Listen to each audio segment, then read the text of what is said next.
Umucho Wijambo Ministries. The Word of God is light. Ndagwaye mwiriwe nshuti mukundwa kandi ndagwaye mwaramutse bivanye naho uherereye. Abadukurikirana bari mu bihugu bitandukanye, turabahaye mwiriwe, turabahaye mwaramutse kandi tubipfuriza kugubwa neza aho muherereye, kumererwa neza cyane gose. Turabahaye ikaze mu kiganiro cyacu cy'uno munsi, tugiye gusangira namwe ijambo Uhoraho yashize ku mutima wacu. Muri kumwe nanje Eric Sezibera nkuko bisanzwe, kandi turi kumwe na wa mukozi w'isezerano rishasha muri studio z'Umuco Wijambo Ministries. Araza gufata umwanya nawe nyene abaramutse. Ndazi ko haba haciye iminsi itari mikeya tutariko turabashikiriza ibiganiro nkuko twababwiye yuko ibiganiro turabishikiriza n'ivyo, ariko kandi natwe twumvira udutegeka, twumvira muhemu yera, tukabasha gushikiriza ikiganiro twizeye neza yuko ari muhemu yera adutumye cyangwa turungitse kubashikiriza iryo jambo. Turizera neza yuko iri jambo tugiye gusangira namwe riza kugira ubushobozi kuri mwebwe nkuko ryagize ubushobozi kuri twebwe. Narabibabwiye yuko iyo turiko turabashikiriza ijambo, si mwebwe gusa rifasha, natwe ubwacu tuba turiko turashikiriza iryo jambo rihishuwe, cyangwa turiko turabashikiriza uwo muco w'ijambo. Uwo muco natwe ubwacu uradukorera, ubushobozi bw'iryo jambo natwe buradukorera. Rero urahawe ikaze mu kiganiro cyiza twaguteguriye. Hagati aho reka mbanze nakire umukozi w'Imana turi kumwe muri studio z'Umuco Wijambo Ministries, abanze nawe nyine baramutse, hanyuma tuce tubandanya tubamenyesha ibikurikira. Ikaze umukozi w'Imana. Shalom shalom bakunzi bacu mukunda gukurikirana ibiganiro bibera kuri channel Umuco Wijambo Ministries. Ndabagumbiriye kandi nongeye kubiyegereza mu izina ry'Umwami wacu Yesu Kristo. Ni nimbesheho Shaba. Ikaze wisange kandi ube open kugira ngo ijambo rihishuwe Imana yashize ku mutima wawe, ntuze gutinya kuriparataja bagenzi bacu badukurikirana ku Muco Wijambo Ministries nkuko bisanzwe. Yes, rero bakundwa, dufite topic nziza uno munsi tugiye kuganira ko. Hariho ibintu bitatu bidasanzwe Uhoraho Imana amaze iminsi ariko aratwigisha ko, kandi dusanga koko ni ibintu bihambaye cyane cyane ku muntu yizera Kristo Yesu, umuntu akijijwe, umuntu yavutse ubwa kabiri, umuntu yipfuza kuba umukozi w'Imana wo ku rwego rwo hejuru, nkuko benshi ukunda gusanga benshi bipfuza kuba abakozi b'Imana. Kandi umuntu yipfuza kuba umukozi w'isezerano rishasha cyangwa kuba umukozi w'Imana aba yipfuje ikintu cyiza, niko ijambo ry'Imana rivuga. Ariko hari ibintu bikomeye cyane byo kwitonderwa nimba by'ukuri umuntu akeneye ko akorana n'Imana. Niyo mpamvu ivyo bintu tugiye kubibamenyesha ngaha. Icya mbere, ubwenge buva ku Mana. Icya kabiri, guca bugufi. Icya gatatu, urukundo. Ivyo bintu bitatu nivyo tugiye kumarana namwe umwanya tubiganirako, tubirimburako. Kandi ndakwinginze nawe niwagira icyo wumva muri ivyo bintu bitatu woshikiriza, nutinye kuja muri comment nawe uvuge ngo nanje numva hari icyo novuga kuri ivyo bintu bitatu. Twese turavuga ubutumwa si ubwa Sezibera gusa. Nawe ukurikirana ibiganiro byacu, uraja muri comment ukadufasha kuvuga ubutumwa. Si ivyo gusa, ndanakwibutsa kandi ko iyo umaze kumva ko ijambo ari ijambo rihishuwe cyangwa ari umuco w'ijambo, uremerewe gufata icyo kiganiro ukagishikiriza kure hashoboka, mu magroupe atandukanye, kuri Facebook, mu magroupe ya Facebook, mu magroupe ya WhatsApp n'andi hatandukanye ushobora gushikana ubutumwa bwiza. Hagati aho uzoba urifatanya natwe kuvuga ubutumwa bwiza, kandi Kristo azoguha impera hamwe n'abavuga ubutumwa n'abandi bakozi bose bashoboye gukorera Kristo kandi mukuri, hamwe no mu kugororoka cyangwa no mu muhemu. Warahizagiwe cyane. Rero tugiye kwifashisha ijambo ry'Imana, duhava tuca dusoma muri kano kanya ijambo ry'Imana tuza gusoma mu Bifilipi igice cya 2 duhereye ku murongo wa mbere. Mu bice tuza gusoma turaza kugenda dusangamo bino bintu bitatu nababwiye. Turaza gusangamo ibijyanye n'ubwenge, turaza gusangamo ibijyanye no guca bugufi, turaza gusanga n'ibijyanye hamwe n'urukundo. Reka twakire umukozi w'Imana Nimbeshaho Shaba, umukozi w'isezerano rishasha, abashe kudusomera icyo cyanditswe kiri mu Bifilipi igice cya 2 guhera ku murongo wa mbere kugeza ku murongo w'11. Ikaze. Murakoze. Abifilipi igice cya 2 kuva ku murongo wa mbere gushika ku w'11. Ndasoma mu izina rya Yesu Kristo. Amen. Paulo abahanura ngo bashire hamwe bicishije bugufi. Nuko namba hari ukuremeshwa muri Kristo, namba hari ukwirugwa kuva mu rukundo, namba hari ugusangira mpwemu, namba hari imbabazi n'ikigongwe, mwuzuze umunezero wanje muhwanije imitima, musangiye urukundo rumwe, muhumuje umutima n'inama.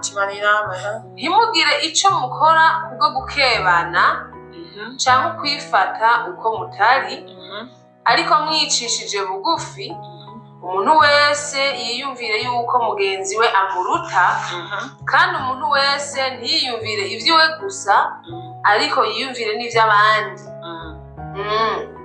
Mugire wa mutima muri mwebwe wari muri Kristo Yesu. Mugire wa mutima muri mwebwe wari muri Kristo Yesu. 6.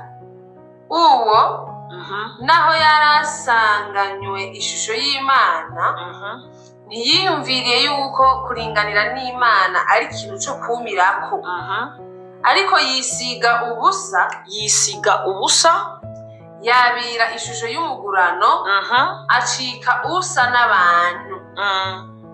Kandi abonetse afise ishusho nk'iy'umuntu, yicisha bugufi, araganduka no gushitsa ku rupfu, kandi urupfu rwo ku musaraba.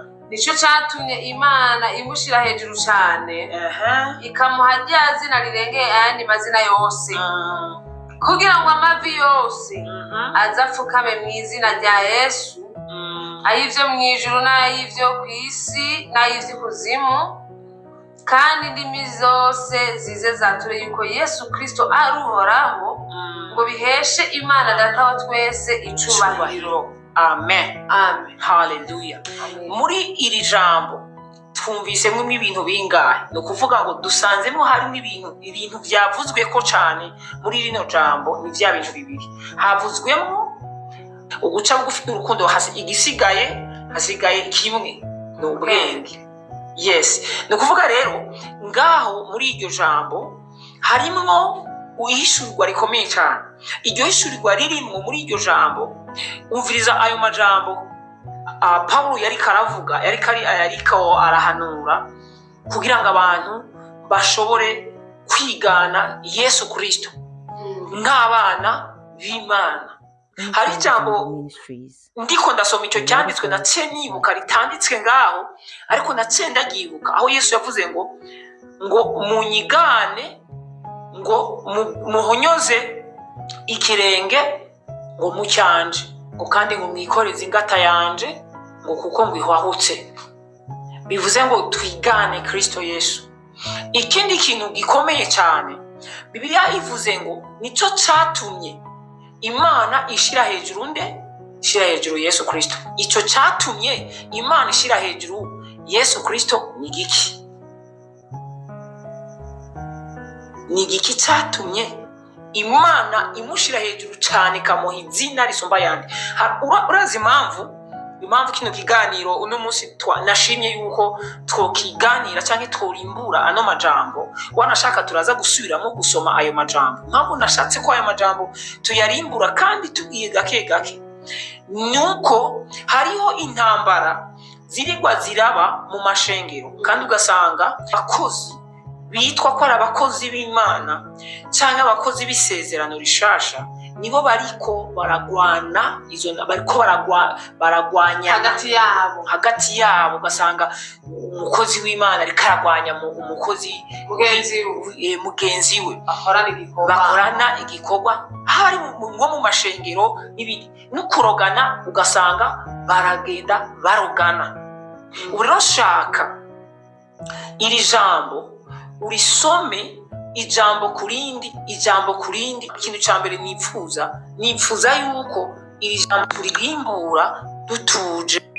Yes, reka rero tuhasubiremwo neza umukozi w'Imana adusomere ido n'idi jambo kurindi. Hama ndipfuza kukubwira mugenzi ko wotega amatwi iri jambo, kuko nimba ushaka gushika kure, nimba ushaka kuba umuntu asizwe hejuru, afise icyubahiro, afise igikundiro, umuntu akorana n'Imana, akoreshwa n'Imana, no gutumirira kumviriza kino kiganiro. Hariho intambwe kanaka bishobora kuguteza mu buryo bw'impwemu mbere no mu buryo bw'umubiri, kubera ibi bintu bitatu nari ndiko ndavuga.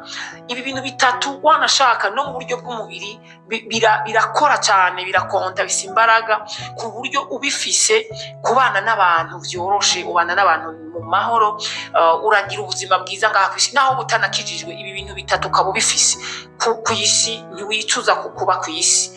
Abantu benshi bakunda kunanirwa kubera ibi bintu bitatu ari byo bibabera intambamyi, atabyo bafise, bikaca vyanka ukuntu babana n'abantu. Rero reka dusome neza twumvirize rino jambo, hama tuce tugenda turaririmburamwo gake gake. Come on, urashobora gusoma.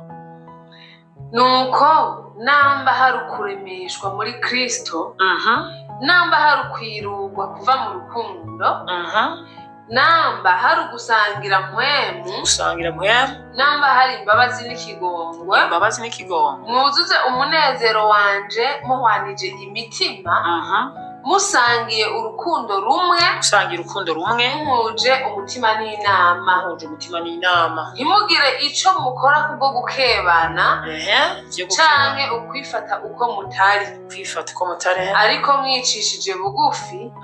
Umuntu wese yiyumvire yuko mugenzi we amuruta, kandi umuntu wese ntiyiyumvire ivyiwe gusa. Ugeze ngaho twageze ko guca bugufi.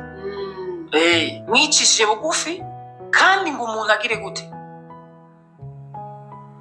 Yiyumvire yuko mugenzi we amuruta. None burya ivyo bintu ku ruhande rwawe, icambere kwicisha bugufi, so tugeze kwiyumvira ko umuntu mugenzi wawe akuruta. Hari ijambo riri mu Bikorino igice cya 12 rivuga ibijanye n'ingabire za mpwemu yera. Ahantu hagenda haravuga, bagenda bererekana ati mbega ijisho yobwira izuru uti nta kamaro mariye, bakaca babaza ati none iyo izuru ritariho ukumotegwa kwa hari kuca kuba hehe canke vyaca bigenda gute? Byumvikane ko ijisho rirakeneye izuru kandi urutoke rurakeneye nino. Ivyo Paulo yari karavyigisha kugira ngo abantu bakundane, baboye gutonsomerana bapfiki. Ugasanga none ugutwi kobwira izuru uti wewe wazuruwe, wese ndakwemera. Ivyo ni ibintu bitabaho. Rero abantu kenshi bakunda gusanga bariko barapfa ubusa kubera ikibazo kimwe cyonyene cyo kutagira gute, cyo kudashobora guca bugufi. Kandi iyo umuntu aciye bugufi arashigwa hejuru, ku ijambo ry'Imana rivuga ngo niwicisha bugufi uzoshigwa hejuru. Urashaka kubandana. Ariko yiyumvire n'ivy'abandi. Mugire wa mutima muri mwebwe wari muri Kristo Yesu. Uwo Kristo naho yarasanganywe ishusho y'Imana, yiyumvire yuko kuringanira n'Imana, ari ikintu cyo kumira. Wewe Yesu Kristo yari Imana. Mu yandi majambo, abavuze kuringanira n'Imana bisobanura yuko yari Imana nyene.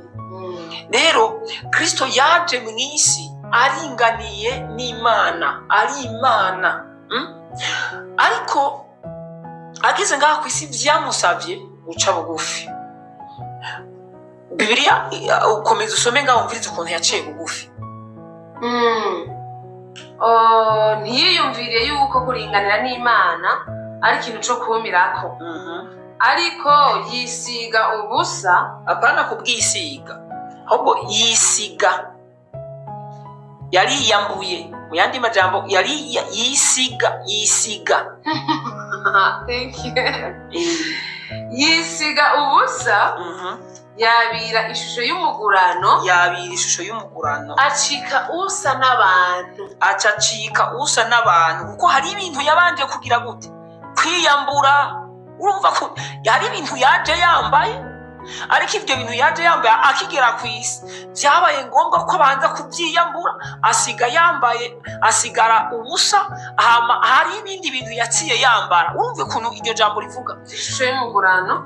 Hari ibintu kuvuga ngo ibyo yaje yambaye byasabye ko abikura aca yambara ibindi bintu. Hari ibindi bintu yaciye yambara. Ibyo bindi bintu yaciye yambara nivyo bavuze ngaho ngo ishusho y'umugurano, acika usa n'abantu. Icyatumye rero Yesu Kristo acika usa n'abantu, aho nyene urahagumye uhangumirize neza. Icyatumye Yesu ishusho yaje yambaye avuye mu ijuru, ageze ku isi acara yiyambura, asa n'usa n'abantu. Niyo mpamvu yatwawe inda, ariko avuka nk'abantu naho atatwawe inda nk'abantu.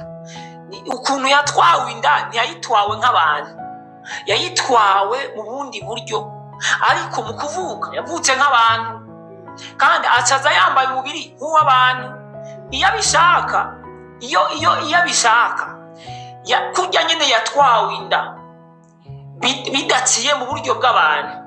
Niyo abishaka yari kuvuka bidaciye mu buryo bw'abantu, ariko kuri misiyo yari yamuzanye ntiyategerezwa kuvuka nk'uko yatwawe inda. Yari kuvuka mu buryo bw'impwemu, kandi aje gucungura abantu atari impwemu. Yaje gucungura abantu b'umubiri b'inyama n'amaraso. Byasaba ko abanza kwambara ishusho y'umugurano, ameze nkabo, asa nabo. Niyo mpamvu ngaho bace bavuga ngo asa n'abantu. Kandi abonetse afise ishusho nk'iy'umuntu, amaze kuboneka asa n'umuntu, yicisha bugufi. Ngaho barabigarukanye, kandi aca yicisha bugufi, araganduka no gushitsa ku rupfu, aremera no gushitsa ku rupfu, kandi urupfu rwo ku musaraba. Nico catumye, umviriza rero, ico nico caciye gituma Imana imushira hejuru cane, ikamuha rya zina rirengeye ayandi mazina yose. Ikimuha izina rirengeye ayandi mazina yose. Hari umuririmbyi wo mu Rwanda bamwitwa Israel Mbonyi, yavuze ati nimba ushaka kugira ubwiza ukaba ukeneye n'icubahiro, ngaho nugende ubishakishe ukora ibyiza udacogora. Urumva ko kantu yavuze. Kandi Imana yo mwijuru, Imana ishimwe, nciye mbona n'impamvu Israel Mbonyi yabaye icyamamare. Hari abantu babona Israel yarabaye icyamamare bakaca bavuga ngo Illuminati, ngujya ngo akorera ikuzimu, ngujya ngo Illuminati.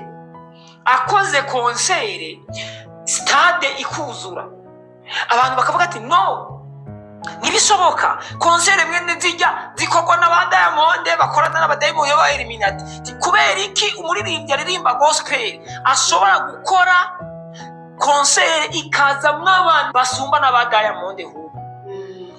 Israel Mbonyi ashobora gukora konsere ku buryo ashobora kuronka abantu na Diamond adashobora kuronka. Ku radio bitwa Radio Kiritire, ndi mu kiganiro bambaza icyo kibazo, kuko nanje nari nakoze konsere ndayikorera mu Ngagara, ariko iyo konsere yarimwo igikorane, cyari igikorane cya 3 jours.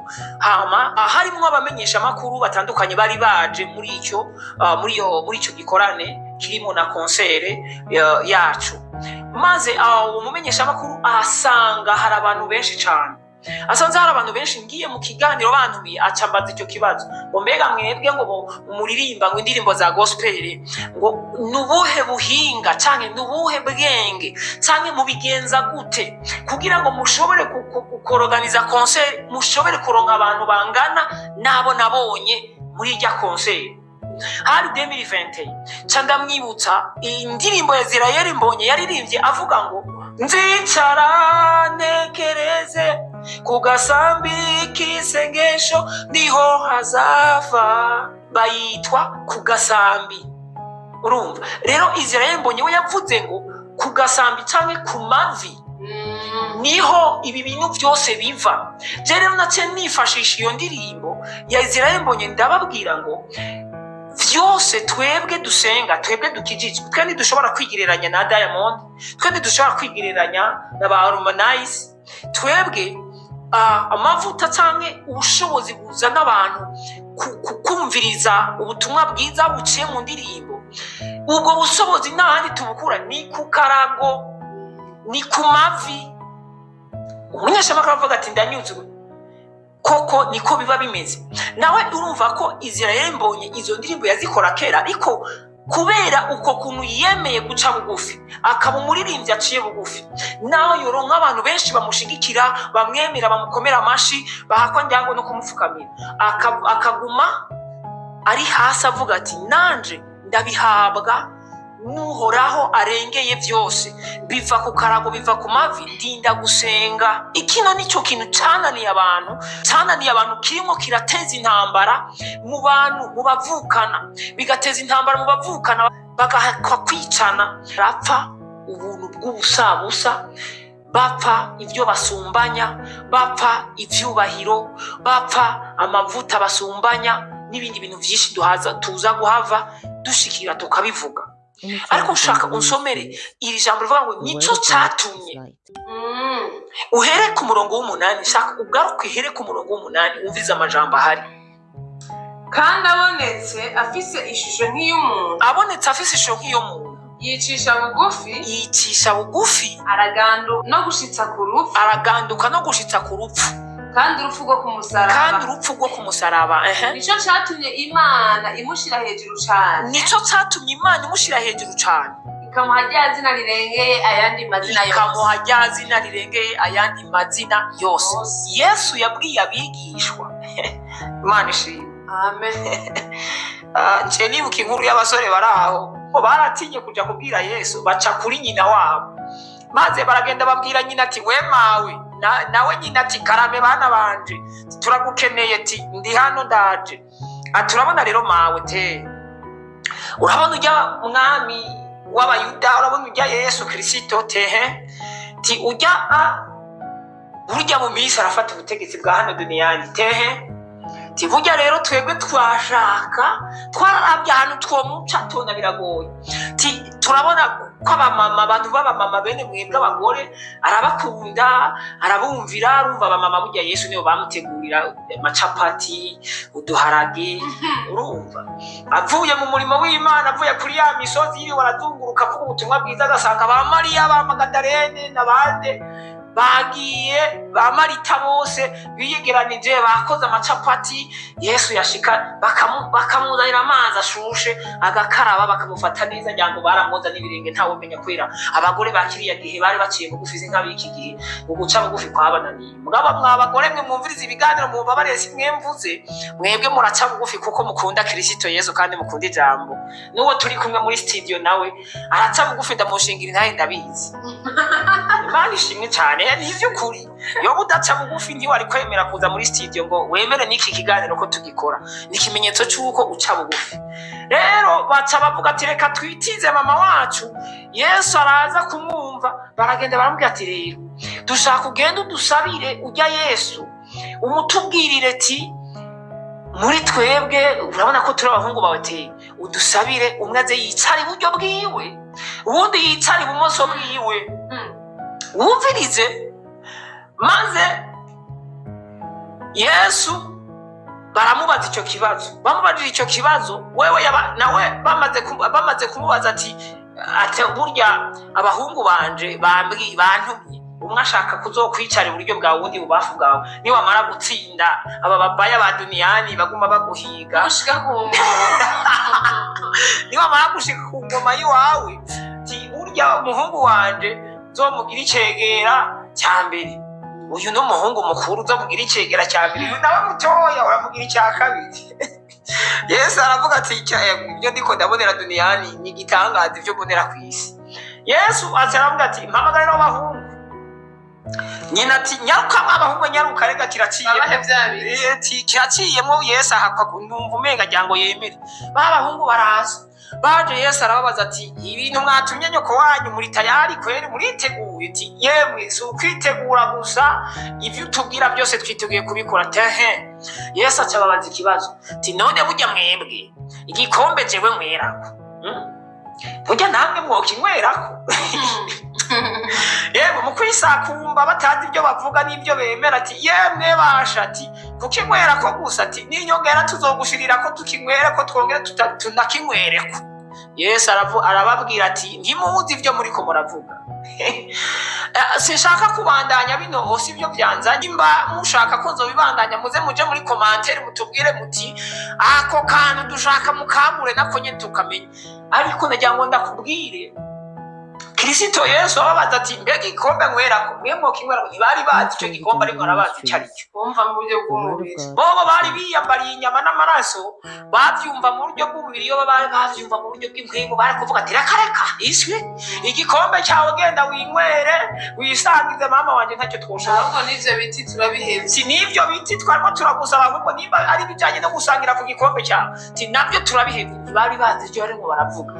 Ibaze ikintu cyatumye Yesu Kristo agera aho akinywera ko agapfukama akaviyashu y'amaraso agasenga ati Mana nimba vyo babikunda kino gikombe kiderane na ubwiwe agatinya kukinywera ko mugabo abanyamubiri bambaye inyama n'amaraso bakaguma bashaka kuvyikwegera ko ngo babishikire baciye mu nyama n'amaraso. Aka kantu ndumva ko ari akantu gakomeye cyane. Imana ishimwe cyane. Yesu yabwiye abigishwa ijambo rikomeye, arababwira ati yemwe ushaka kuba mukuru muri mwebwe yemere kuba umukozi w'abandi, aje down kwanza abanze aje hasi. Hari umurundi yaciye umugani mwiza uje uwo mugani ndawukunda, yavuze nizibika zabanje kuba magi mugabo no munsi zishaka ngo zibike zitarabanda no kuba magi. Wewe umva ibyo bintu byoshoboka buto. Niyo mpamvu Yesu yavuze ijambo rikomeye ariko arabwira abantu n'abigishwa barimo urumva yavugira muri rusange ariko aravuga ubutumwa bwiza barimo baramwumva bose n'abigishwa baba barimo barabyumva. Ati none ibi ko biringo biraba ku giti kibisi harakantu kucyumye nacyo. Burya ibyo byose naho umengo yaba ari migani, Yesu yabarimo aravuga amajambo ahishuwe uburyo bw'impwemu mugabo abafise amatwi yo kuvyumva nibo bavyumva gusa. Yes. Aba bahungu iyo baza kumenya ivyo barimo barasaba ibari kwemera ko icyo gikombe bokinywera. Niyo mpamvu uguca bugufi iyo kubuze niho handuruka haza intambara mu mashengero. Ugasanga pastori ariko arapanga imitwe yo gupfungisha umuvugabutumwa kubera pastori ariko arabona umuvugabutumwa umenga afise amavuta menshi ku muvuduko, cyangwa ugasanga umuvugabutumwa arimo aratega ambushi umuprofete. Umuntu arahaguruka agahanura ishengero yose rigashima Imana, ibitangaza n'utubuza bigakoreka ati ariko je ndahaguruka kuvuga ubutumwa nkabona bariko barasinzira. Ivyo bintu abakozi b'Imana barabipfa. Ariko impamvu babipfa baba bari mu mubiri, baba bameze nka bano basore babiri bagiye gusaba ivyo bintu. Ni ukuvuga ngo ntibashaka kubirondera ahubwo bo bashaka babijemwo batabirondeye. Ntibazi ukuntu bikora kugira ngo umuntu ashike ahantu ashigwa hejuru, ashike ahantu agira amavuta bamwubaha bamukunda, ashike ahantu bamusasira ibitenge nka Yesu Kristo bamusasira ibitenge bakagenda baragira ibisandasanda tina arajuje mu izina ry'Uhoraho. Abantu bashaka bakomerwa amashi atakiguzi bigeze batanga cyayo mashi baza gukomera. Ari nayo mpamvu bagendana inkota ku matako yabo, bakagendana ibintazi ibirozi, akavuga ati ujya mukozi w'Imana acunze nabi nuko umusukira ifana nshungururiramwo apfe aveho n'ubundi arambangamiye. Niyo ngorane ihari, nta guca bugufi kuba kurashobora kuboneka, nta n'ubwenge buba buranaboneka. Ntitwatangwe tuvuga ubwenge. nta bwenge rero umuntu aba araronka. Burya umuntu wese agira ishari agasharika mugenzi we atacyamuziza, nta bwenge aba afise. Umuntu adashobora guca bugufi, nta bwenge aba afise. Ibi bintu uko ari bibiri byubakiye ku bwenge. Ata bwenge buhari, none ata bwenge buhari wongera ko guca bugufi koba. The word of God is light. We ku ruhande rwawe nka nimbeshaho shaba nka nimbeshaho shaba, we uvyumva gute hagati y'ubwenge no guca bugufi hamwe n'urukundo? We wumva ko igitangurira ibindi ari nk'ikihe? ubwenge. Hatangura ubwenge, hama ubwenge bumaze kuza bukaca bugira gute? Ubwenge burinze buza, hariho ubwenge haca habaho guca bugufi. Kuko kugira ngo uce bugufi ni ubwenge bukubwira ati ca bugufi. Twaopeje kugenda kumurega ko ubanza kanaka, hama kubera opeje afise ubwenge, kubera afise ubwenge opeje ugishika ubwo nyene aca kwakira kandi aciye bugufi, kubera arafise iki? Ubwenge buramubwira ati utegerezwa kumwakira mu nshingano zawe, wakira umuntu wese kandi ukamwumviriza. Rero iyo ugiye kwa opeje atitaye ku cubahiro afise n'ubushobozi afise, akakumviriza akabwira ati niwicare hajya, akaguha amatwi akakumviriza. Iyo amaze kukumviriza biba vyaheze aba yamaze guca bugufi, kuko ikintu kiza gutuma kumviriza icyambere ni ukugucira bugufi wewe. Ababizi yuko wanashaka udashoboye, ababizi yuko uri umunyentege nke, ababizi ko umwitwaye ko kumuturi ingorane z'ivyakunaniye utoshobora, ababizi yuko abishatse kubwira ati banza umpe ruswa. Nani nta jambo tuvugana banza umpe ruswa, kandi avuga ati banza ushire ruswa ngaha, uramuha. Avuga ati nimba uzi yuko utampa nani yewe monsteri monje kwinywera ntibigura deposit vy'imanza ngaha, uruvuge deposit kubera nta muhemu yo guca bugufi, nta bwenge afise. Kuko iyo yari afise ubwenge yari kwiyumvira ati uyu nina musaba ruswa, iyi ruswa irashobora kumpitana, reka mbanze ncunge neza, mbanze nce bugufi. Bwa ubwenge buca buvuga ati ntushire ruswa imbere, banza uce bugufi kwanza, wakira ujya muntu kuko ntumuzi. Akaca abanza akamushira imbere nk'uko umenga aramuruta. Kuko opeje impamvu ategereza guca bugufi, abazi ko ari umukozi w'abandi, ni umukozi w'abamwitwarako. Mana ishimwe. Amen. Iyo mpamvu Yesu yabwiye abigishwa ati nimba ushaka kuba mukuru nuba umukozi w'abandi, banza wemere kuba umukozi w'abandi, urabe ko utacuba mukuru. Niwicishe bugufi uzoca ushigwa hejuru. Kubera ijambo ry'Imana rivuga ngo niwishira hejuru uzokorogwa uje down, kandi niwicisha bugufi uzokugwa hasi ujyanwe hejuru. Niko biba bimeze, ndabesha none. Nuko rero rero si ikibazo.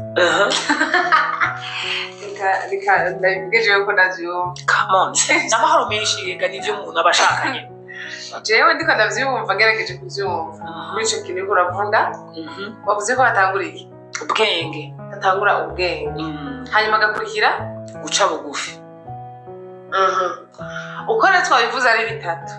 Jewe ndiko ndumva jewe nka jewe ndiko numva mengo urukundo niko gotangura. Sawa. Urukundo kuko umuntu ntushobora kumucira bugufi kandi kurasunikwa n'urukundo. Sivyo? Nchanza kugaruka ubwenge. Ubwenge bwobwo na Bibiliya avuga ngo utabufise na busabe. Sawa? Je ndumva rero umuntu agize urukundo, urukundo niko rumuzana kuguca bugufi. Hanyuma ubwenge nabwo mu gihe agiye kwiraba akavuga ati je nta bwenge ngira, abusabe ya ko numva bitoroshe. Tuzora muri commentaire. Tuzomenya ukuri muri commentaire. Abusabe zamuka ndaje ndiko ndumva urukundo kwanzi. Urukundo niko wewe kubgawe hatanga urukundo. Je ku ruhande rw'iwanje urukundo. Agakurikira urukundo umaze kugira urukundo nibwo ruza gutuma uca bugufi uba kuko umuntu ushobora kumucira bugufi atarukundo niko ndiko ndavyumva jewe urukundo niko ruzana guca bugufi imbere y'uwo muntu kubera ko uramukunda kubera ko abantu urabakunda nimba ubakunda kubakunda biza kukuzana kubumviriza sawa atarukundo nyine urumva sinumva nyine vyogenda kwera atagufise rero urukundo niko rukuzana gukunda abantu niko rukuzana kubumviriza niko rukuzana kuza kubafasha sawa nako rukuzana guca bugufi niko ruza gutuma nyine ubacira bugufi kuko umuntu wemeye kumwumviriza wamuciriye bugufi wamuhaye umwanya kugira umwumvirize je niko ndavyo ni ukuvuga wowe ku ruhande rwawe uvuga ati muri bino bintu bitatu muri bino bintu bitatu bibiri bikomoka ku kintu kimwe kandi n'ubundi amaruhiro tuzosanga bibiri bikomoka ku kintu kimwe kubera bitatu byose nivyo kwikomoka ko kimwe cyose nicyo kwikomoka ko mu kikomokeko vyoca biba bitandatu rero uko biri kose bibiri muri ibi bitatu bikomoka ku kintu kimwe nk'uko hari Imana Data hakaba Imana Mwana hakaba namuhemu Yesu si ibintu bitatu mugaba nubwo ari ibintu bitatu bibiri bikomoka ku kintu kimwe yes bibiri bikomoka ku kintu kimwe Imana Mwana bikomoka kuri Data kandi Imana muhemu Yera bigakomoka kuri Data none wumva Data iyo badahari umwana yari kuvahe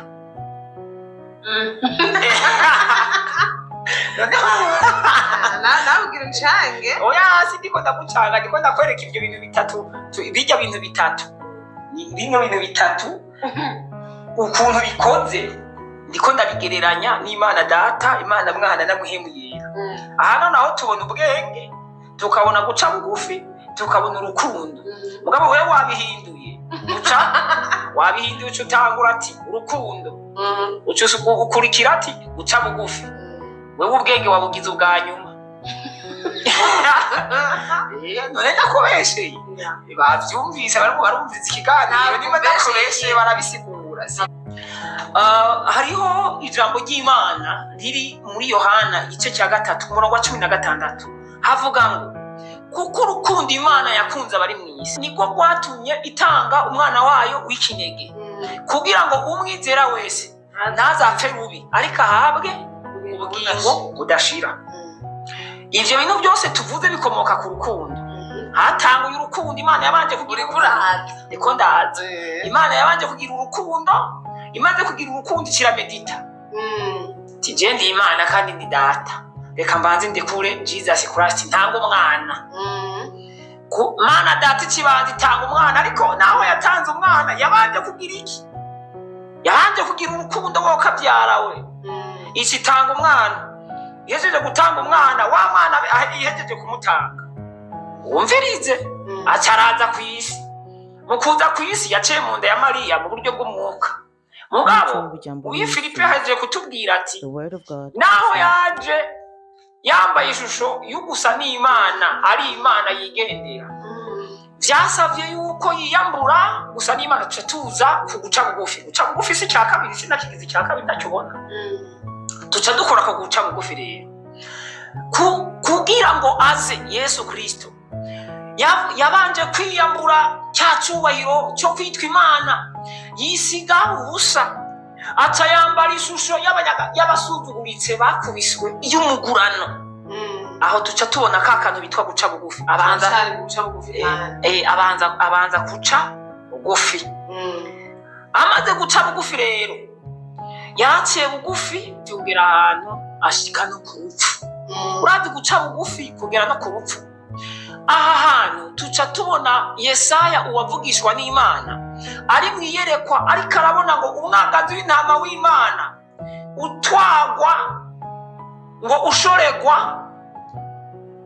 nyene wunamye uraba down urabona intama kwigenda yirabira hasi intama ntabwo yigera iraba iryo hejuru ivuga ati ibyo hejuru nta kundi niciriye bugufi jewe intama yigira nk'intama yirabira hasi ngo yabona iyerekwa ngo umwagazi w'intama w'Imana atwagwa nk'ugiye kugira gute kubagwa kandi ngo ata kibazo uwo mwagazi w'intama ufise takwigwanira ataki neza niko yari shusho ya Yesu Kristo yari karabona Yesu ntiyari bwaze mugabo Yesaya yari karabibona mwisi impwemu ukuntu ubuzima uzoranga Yesu Kristo uzoba bumeze mbere wanashaka yaravuze ko Yesu azovuka n'ukuntu azovuka n'izina bazomwitwa n'ibindi Yesu yaciye aca bugufi amaze rero Yesu Kristo amaze guca bugufi muri uko guca bugufi kwiwe vyandurutse yerekana urukundo kwa rukundo Imana yakunda abari mwisi abari mwisi ntibari baruzi ntibari bwarubone kugira ngo barubone baruboneshejwe nuko Kristo yemeye kugera no ku rupfu akaganduka akagera no ku musaraba akigera ku rupfu rwo ku musaraba hariho umusoda umwe yazanye icumu bamaze kumubamba bamushikanye ku musaraba aravuga ati ndagenda namucikanishe apfe arangire ahereyo uwo musoda yari afise ikibazo cyo kuba afise ijisho rimwe rikanura irindi ryari ryarapfuye maze wa musoda amutera icumu arangamije kukumva bari bamaze kumumanika yadugije icumu acumita neza mu rubavu hahandi batumbereza ngo ni ku mutima aragenda kubitako acumita kw'icumu agicumita kw'icumu uretse ko Bibiliya ivuga ngo haciye havamo amaraso n'amazi mugabo hano Bibiliya ivuga ko havuyemo amaraso ngo imara imwe ry'amaraso avuye mu rubavu rwa Kristo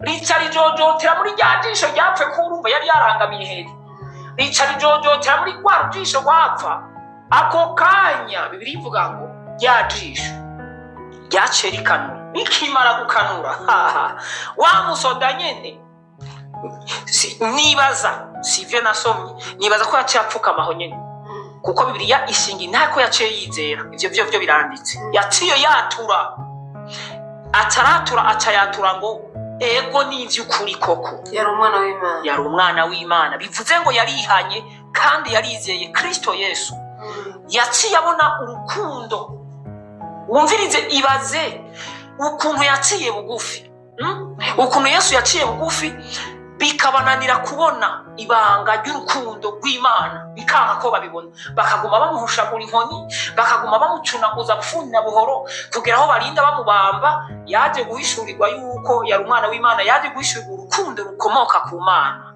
ari uko abonye ikimenyetso cyo gukira ijisho ryiwe aca arihanalizera Yesu Kristo ibisuma bibiri yabambanywe navyo kimwe cyakiriye urukundo rw'Imana kizeye urukundo urabona ko ariko twanahereje ko kizeye urukundo rw'Imana kimaze kubona Kristo urazi ikiganiro cyabaye ku bisuma bibiri biganirira ku musaraba kimwe cyavuze ati wewe urone kuvuga kuri umwana w'Imana noraba ukuntu wokwikura kuri uyu musaraba bakubambye ko natwe dukize icyo ni cyambere ngo kibubafu ikindi kiburyo kiravuga ati cyoco cyari cyarakurikiranye story cyararavye amakuru ya Yesu kiraraba icyo bamuhora n'iki isanga rikarazira ubusa ahubwo ni kwa kwicisha bugufi gusa kica kiravuga ati uyu wewe nta na kimwe ari karazira tweho dufise itonga badufatanye ibitoke by'abandi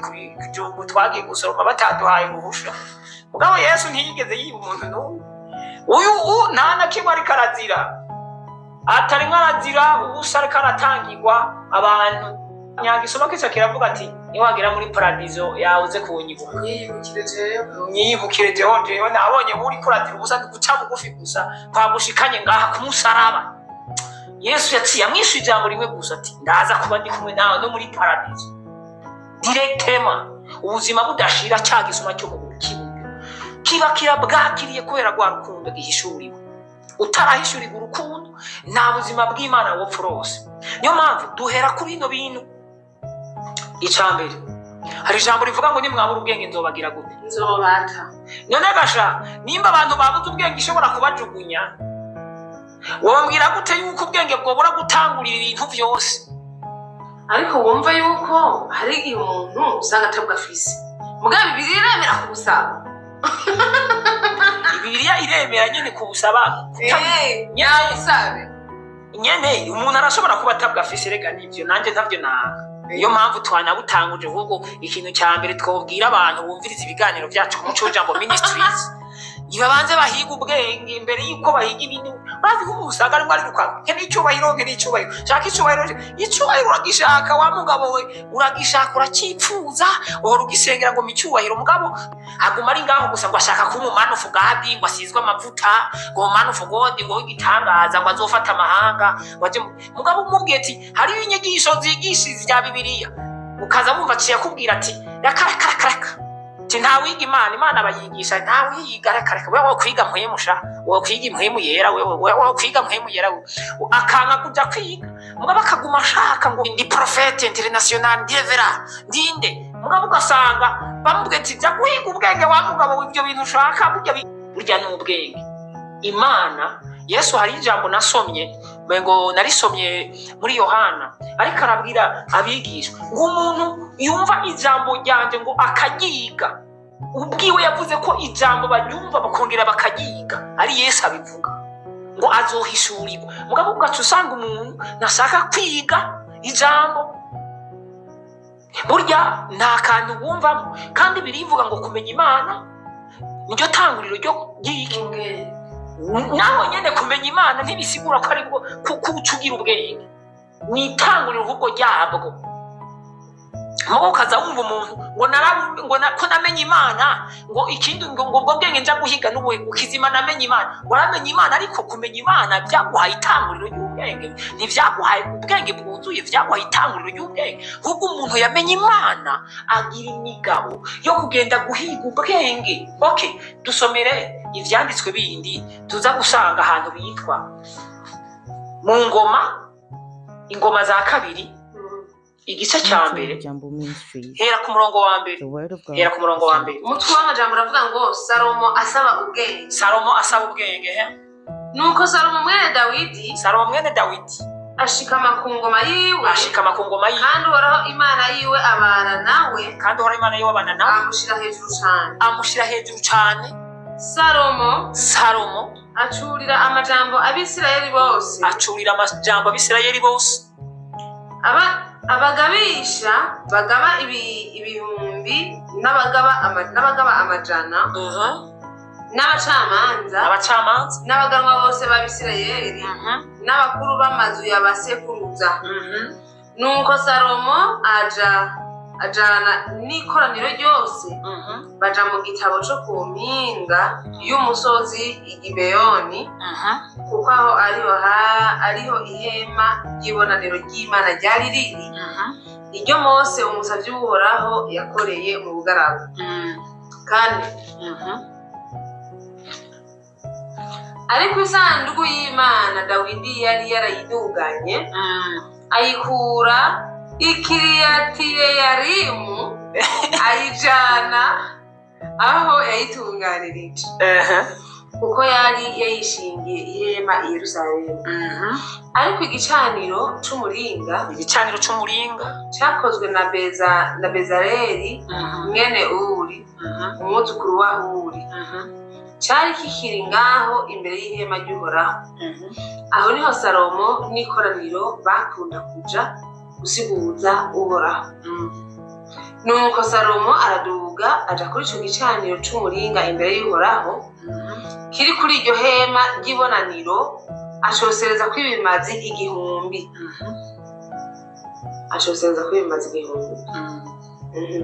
Akantu ndaza kugagarukako, ashosereza kw'ibimazi igihumbi. Nta kibazo.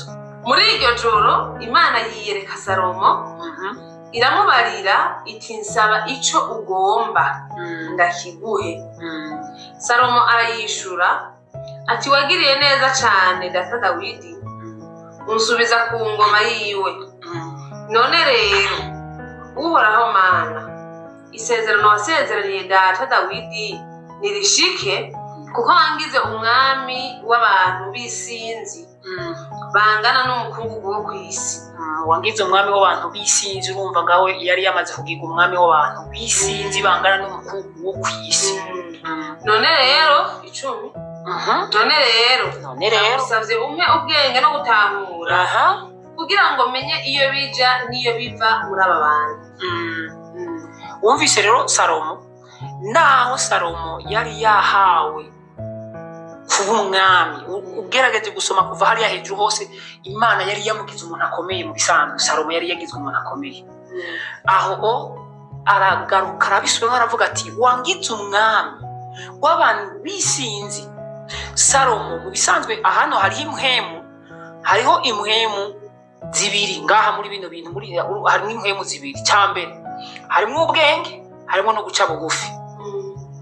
No kuvuga Salomo yavuze ati naho ibintu byose ndabifise, naho nabihawe, naho wangize umuntu munini, naho wangize umuntu azorongora ubwami bunini, ariko ikintu cyambere nkeneye ni ubwenge. Hano je namye nibaza igihe nahasoma, none Salomo nta bwenge yagira. none Imana yari yamuhaye kuba umwami, ibona ko atabwenge agira. Urumva ikintu uca wibaza, nta bwenge rero yagira. Imana rero yari ihenze itoranya umwami w'igipfu. Niyo mpamvu nakubariye ati kumenya Uhoraho ni itanguriro, ariko umuntu arabwirizwa kubandanya arondera iki? Arondera ubwenge. Ni ukuvuga rero Salomo naho yari yagizwe umuntu mukuru kandi ari Imana yamwitoranirije, yararenganye amaze gutanga bijya bimaze igihumbi. Imana inezerejwe na bijya bimaze yatanze, imubwira ati Salomo nsaba ikintu cyose ushaka. Salomo neza arinamura ati nkubita ku bwenge, shaka ubwenge. Usomye ngaho hepfo, buryo urashobora kuhasoma hepfo ibikurikira. Hepfo y'icumi iyo amaze gusaba ubwenge, urazi ibintu bikurikira. Soma ibikurikira wumvirize. None rero ndagusavye umpe ubwenge no gutahura kugira ngo menye iyo biva niyo biva muri aba bantu. None ninde yoshobora gucira imanza ibihanga ryawe n'ukuntu ari rihambaye? Imana yishura Salomo iti ivyo ko ari byo biri mu mutima wawe. Ati ivyo ko ari byo biri mu mutima wawe, ukaba udasabye ubutunzi canke ibintu, canke icubahiro, canke ngusabe ko abakwanka bapfa, canke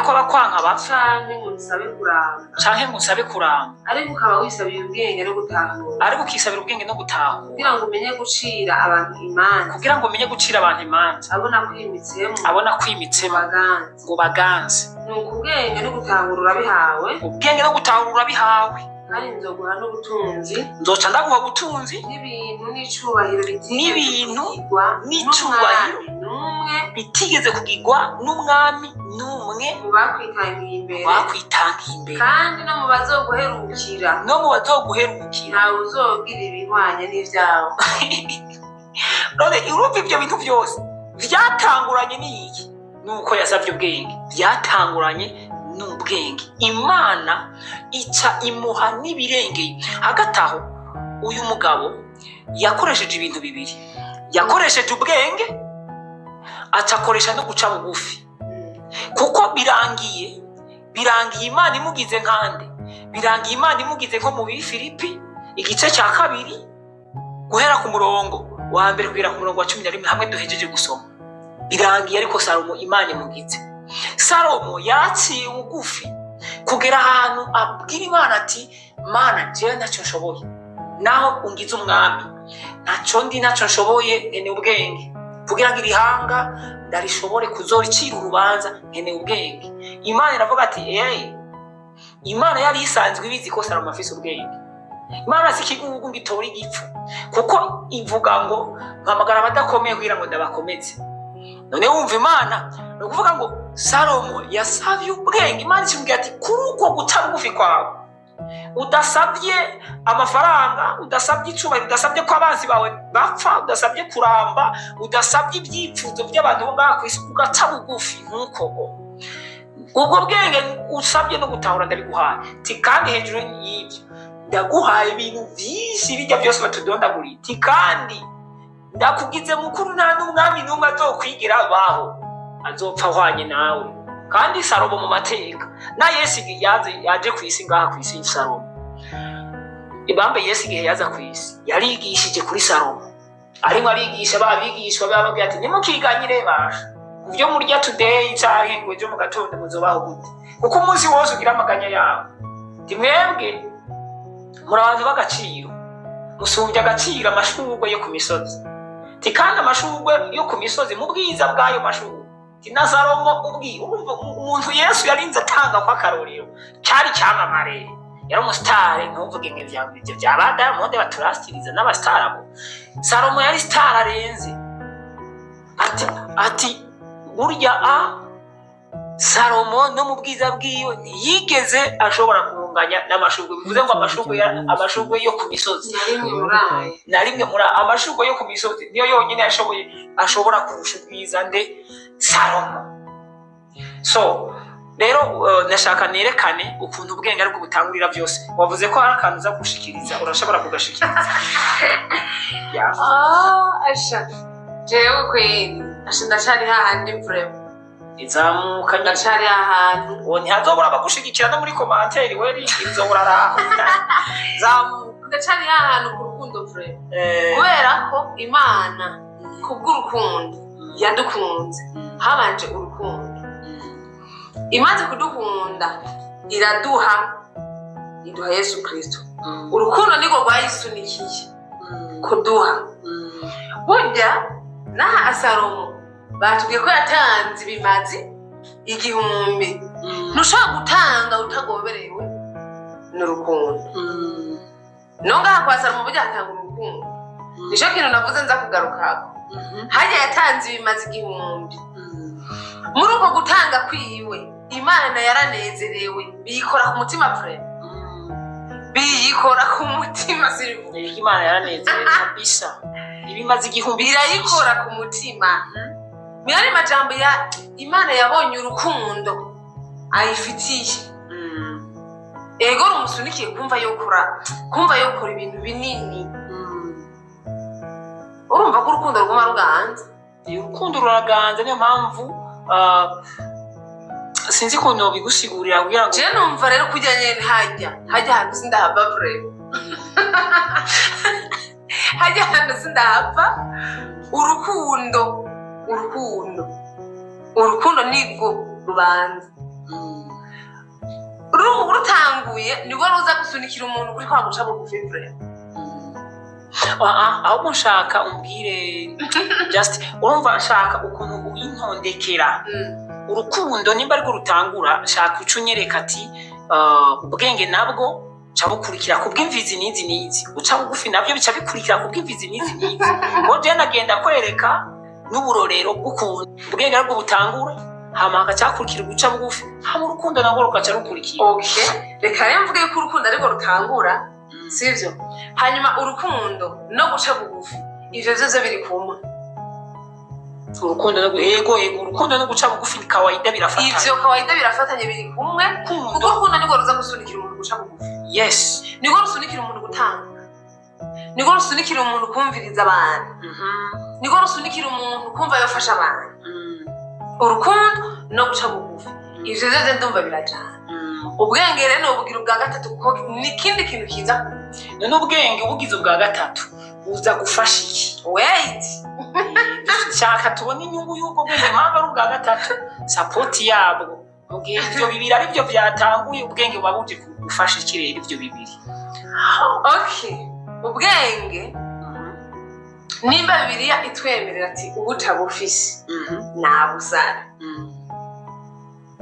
sawa kandi twabivuze yuko ivyo bintu mu ntango warakivuze ko ivyo bintu no mu buzima bwa misi yose muri ubu buzima nyene mu kibano kubana n'abantu yego ubuzima busanzwe ubuzima busanzwe ubu nyene tutarinze kuja mu mpemu ubuzima busanzwe ivyo bintu ni ngombwa ubifise urabaho urabana n'abantu ubifise ubana neza n'abantu wa rukundo tuko turavuga urufise umuntu aje kugutira niba ari imbugita uyimuha mu mahoro menshi ikintu akigusavye gifise umubanyi wawe urakimuha rwa rukundo guca bugufi nimba aje akakwiganira ati mbujyanye jewe bimeze guca ukamuha umwanya wamushiriye bugufi wamuhaye umwanya hanyuma ubwenge nawe nimba ari inama ariko arakugisha ushobora kumugira inama ndakugisha inama umuntu runaka ubwenge nicyo ushatse kuvuga ku bwenge nibwo ngiho nabo ushobora kumva wo mugira inama nimba ari ikintu runaka ariko araza kuguhanuza ukamugira inama umusazi aragira ubwenge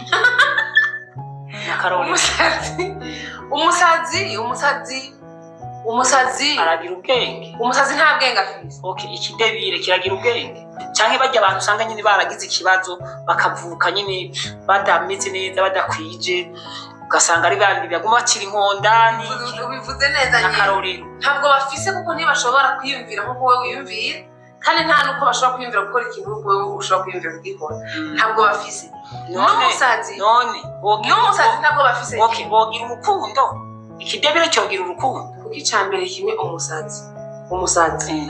umusazi tugiye kubiraba umusazi nta rukundo agira umusazi ntiyogira urukundo ikidebire nta rukundo cyogira umusazi nta bwenge yogira kuko akenshi haba hari iyindi mwemu y'umwiza iri kuriwe imukontorora gukora ibintu nyine bitari byo umusazi aba ariko akontororwa n'ikindi kintu none hagati imana kugira ngo ironke umuntu ikoresha abana b'imana impamvu tuca tuza kuba abanyabwenge rwose nimba kubaho uhora hari itanguriro ry'ubwenge sivyo kubaho uhora hari itanguriro uretse ry'abana b'imana rega uretse twavuze ko ubwenge turiko turavuga no mu buryo bw'umubiri naho hejeje kubivuga no mu buryo bw'umubiri naho turetse ivy'imana ubu bwenge buhari uku guca bugufi guhari uru rukundo ruhari tuhejeje kuvuga ko umuntu ashobora kubana n'abantu ngaha kw'isi kandi akaba ameze neza akazohakurwa n'ubupfu nyene mugabo ivyo bintu bitata bifise usanga yimereye neza kwe akundwa n'abantu atakibazo kabisa urumva uri mu mana aho biba birengeje impamvu rero ubwenge dushobora kubugira ubwa gatatu sasa renda kizeye ubwenge impamvu je nshobora kuva ubwa nyuma basi tureke kuvuga abantu banyuma n'ubwa gatatu ufise ibintu bitatu ni ibintu bitatu dukeneye byose birakenewe tubikeneye byose ari nicyo gituma ntashobora kukigira icanye mugabo bitondetse nabi naho hari igihe usanga bigenze nabi ubwenge sivyo ubwenge no mu kuganira nawe urashobora kunyungura ubwenge ni sawa mugabo ubusanzwe ubufise ntashobora kungura ubwenge umuntu atabufise nyene ubu wanyunguye rega nyumva ko ari uko sanzwe ndabufise rega biroroshe cyane wanashaka impamvu ubwenge aribwo butangura ndakora impamvu aribwo butangura tuzogaruka umwana umubyaye uramujyana ku ishuri ubushaka